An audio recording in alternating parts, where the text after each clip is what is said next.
This is the VOA Special English Economics Report.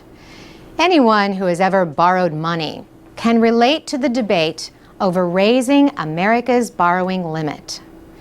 People who have reached their limit can try to ask their bank to increase it and go deeper into debt.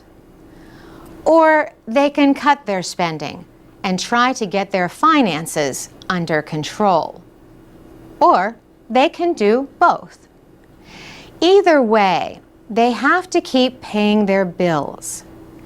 If they default on their debt, that only makes it harder and costlier to borrow in the future.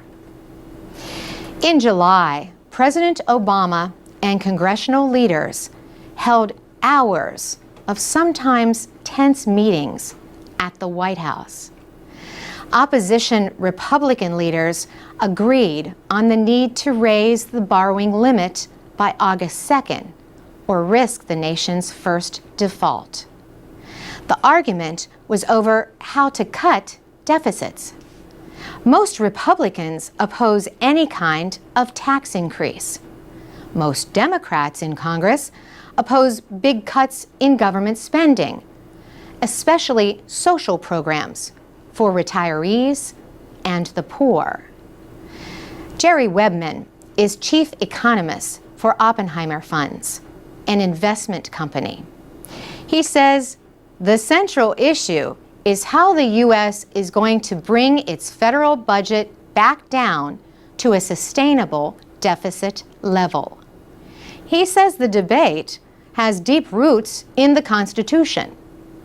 The Constitution was written by people who were very, very suspicious of executive authority and built into the Constitution lots of ways in which the three branches of government could check and balance each other. Those three branches represent the President, Congress, and the courts. Congress passed the first debt limit law in 1917.